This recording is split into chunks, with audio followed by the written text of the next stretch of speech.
আসসালামু আলাইকুম রহমতুল্লাহি ওবরকাতুহু নাহমাদুহু ওয়া নাসাল্লি আলা রাসূলিল কারীম আম্মা বাদ। সবচেয়ে প্রথমে আল্লাহ রব্বুল আলমিনের জন্য তারিফ আর যেবা সমস্ত প্রশংসা আল্লাহর জন্য, যিনি আমাদেরকে ভালো রেখেছেন, সুস্থ রেখেছেন। তারপরে আল্লাহর ইবাদত করার তৌফিক দান করেছেন এবং ভালো মন্দ আমল বেছে করার তৌফিক দান করেছেন। আর আমাদের ভেতরে দেখা যায় যে আমরা আমল তো করি, কিন্তু সে আমলগুলার যাচাই বাছাই না করে মনে যেরকম আসে সেরকমই করি। আসলে কি এরকম করলে আমাদের আমল টিকবে? এই বিষয়গুলো আমাদের সকলকেই ভাবা উচিত। কিন্তু আমাদের মুসলিম ভাইয়েরা তারা মনে করে যে কতজন কত ফতুয়াই দেয়, ও অন্য মাযহাবের, ও অন্য মাযহাবের, ও অন্য মাযহাবের। আমাদের মাযহাব হলো গা হানাফি, বা আমাদের মাযহাব শাফি, বা আমাদের মাযহাব হাম্বলি। এরকম তারা ধারণা নিয়ে বসে রয়েছে। আসলে ভাই, যে মাযহাবের কথা যে আপনি বলেন, এটা মানুষের ভুয়া কথা যে চার মাযহাব মানা ফরজ। আসলে ফরজটা হলো কোরআনে, আর কোরআনের ভেতরে যে কথাগুলো আসছে 1450 বছর আগে, ওই কোরআনের আয়াত তো আল্লাহ রাসূল জীবিত থাকতেই অবতীর্ণ হওয়া শেষ হয়েছে, ইসলাম মোকাম্মল হয়েছে। তারপরে সাহাবাদের জীবন গেছে, তারপরে তাবিঈনদের জীবন গেছে, তারপরে তাবিঈনদের জীবন গেছে, তারপরে ইমামগণ আসছে। দেখা যায় 150 হিজরির পরে থেকে এই ইমামগণের শুরু হয়েছে। তো এরকমই চার ইমাম আসছে।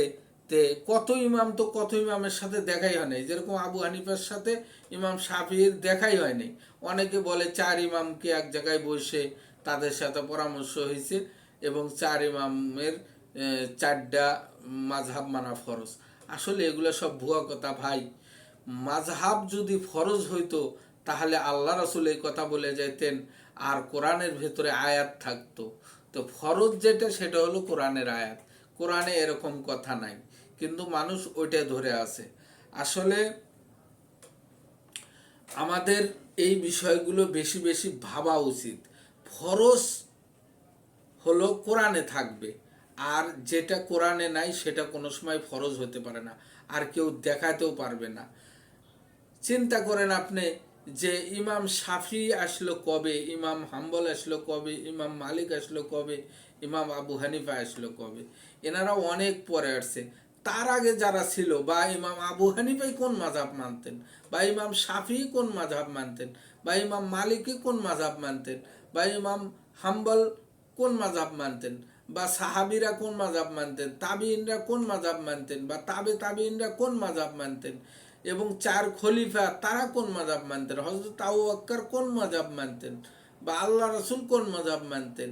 এগুলা সব ভুয়া কথা। আল্লাহ রাসূলের দ্বীনকে মানাটাই আমাদের জন্য ফরজ।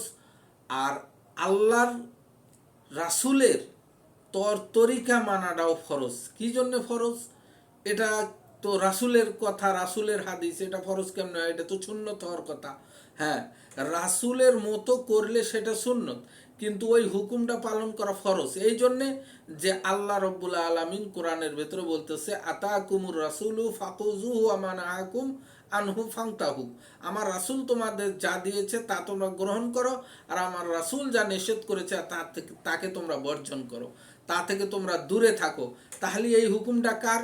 এই হুকুমটা হলো আল্লাহর। তাহলে আল্লাহর হুকুম মানাটাই হলো ফরজ।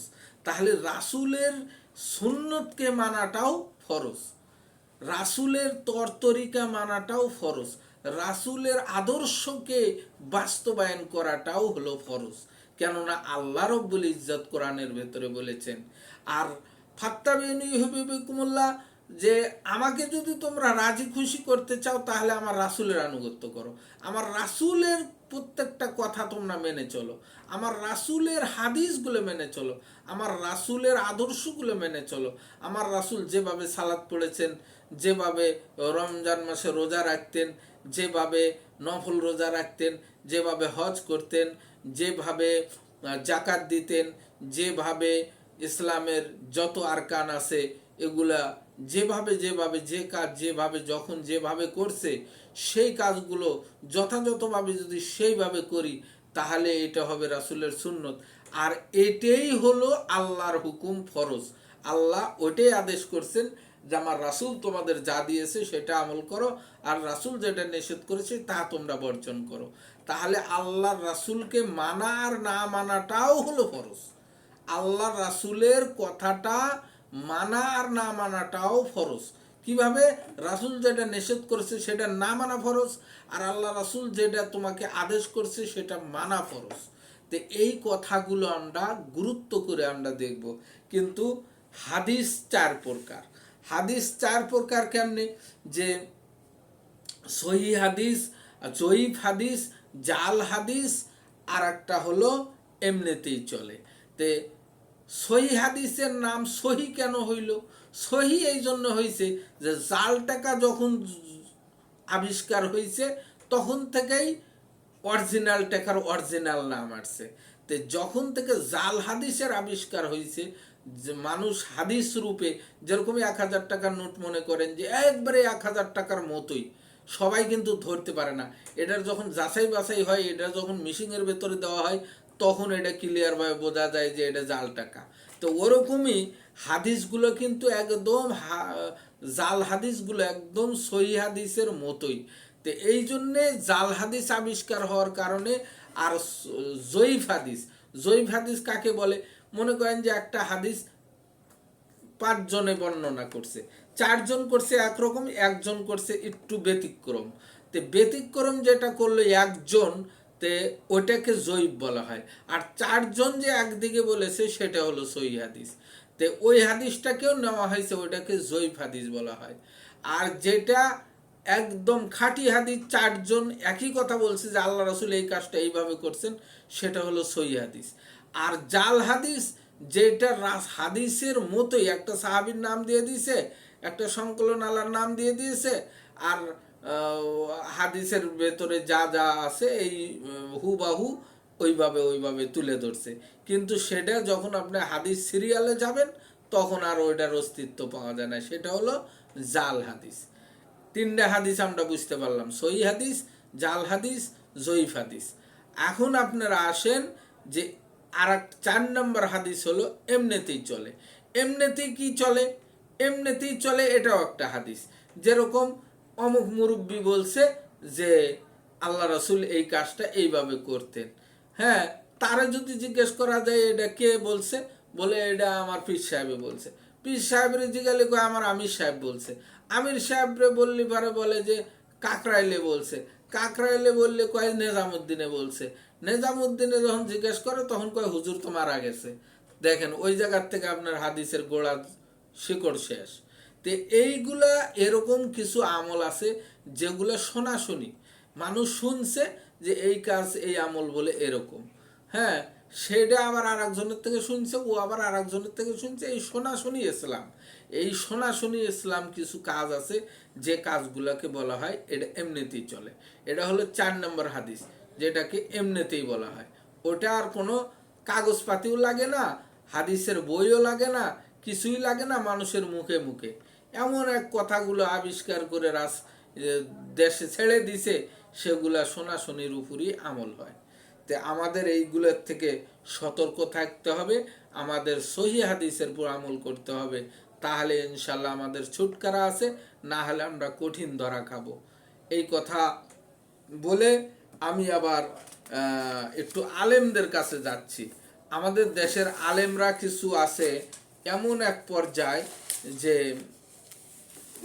তারা মাযহাবকে বাঁচাতে গিয়ে, নিজের সুন্নি মাযহাবকে বাঁচাতে গিয়ে, নিজের তরিকাকে বাঁচাতে গিয়ে তারা কোরআন হাদিস বলছে কি কোন জায়গার থেকে বলছে এটা তার যাচাই বাছাই করার দরকার হয় না।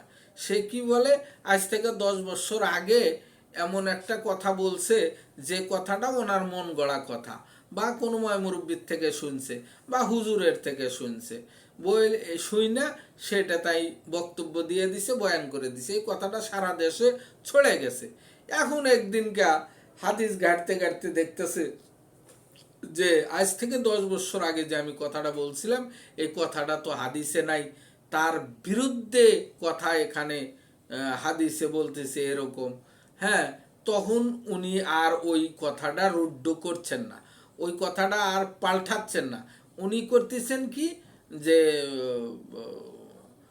উনি বলতেছেন যে যা বলছি তা বলছি, এখন যদি আমি এটাকে শুধরাইতে যাই তাহলে মানুষ আমাকে কি বলবে, যে মূর্খ বা হাদিস ভালো জানে না, বা এত বড় একটা আলেম হয়া সে কেমন করে এক সময় এক কথা বলে, তখন আমার মান সম্মান থাকবে না।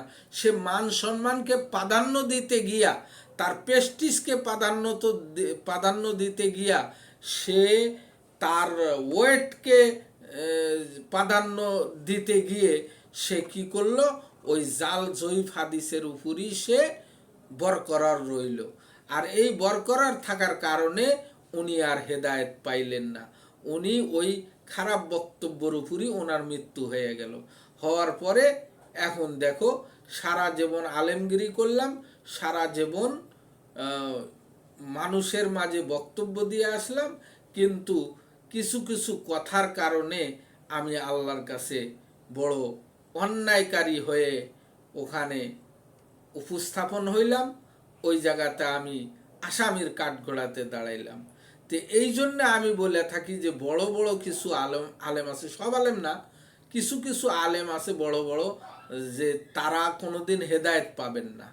আর যারা মূর্খ তারা হেদায়েত পাবেন, কেননা তারা তো মনে করে যে আমি তো হাদিস কোরআন তেমন জানি না, অল্প কিছু জানি, শুনি বা একটু হাদিস পড়ে পড়ে দেখছি, বা তারজুমা কোরআন পড়ে দেখছি, তে আমি তো এরকম, বা বড় আলেম আমাদের যে কোরআনের তথ্য দেয় বা হাদিসের তথ্য দেয় আমরা শুনবো আর মানবো, সামেনা ও আতেনা, আমরা শুনবো আর মানবো। এইভাবে তারা মানে এবং তারা হেদায়েত পায়, কেননা তারা নিজেকে অত ফখর করে না, নিজেকে অত অহংকার করে না। তারা মনে করে আমরা অল্প জানি, হ্যাঁ, তে গরিব মানুষ বা মূর্খ মানুষ বা সাধারণ জনগণ তারা হেদায়েত পাওয়ার বেশি সম্ভব থাকে। কিন্তু বড় বড় আলেম কিছু আছে যাদের হেদায়েত পাওয়ার সম্ভাবনা থাকে না, কেননা তারা অহংকারে চূড়, তারা নিজেকে ভুল স্বীকার করে।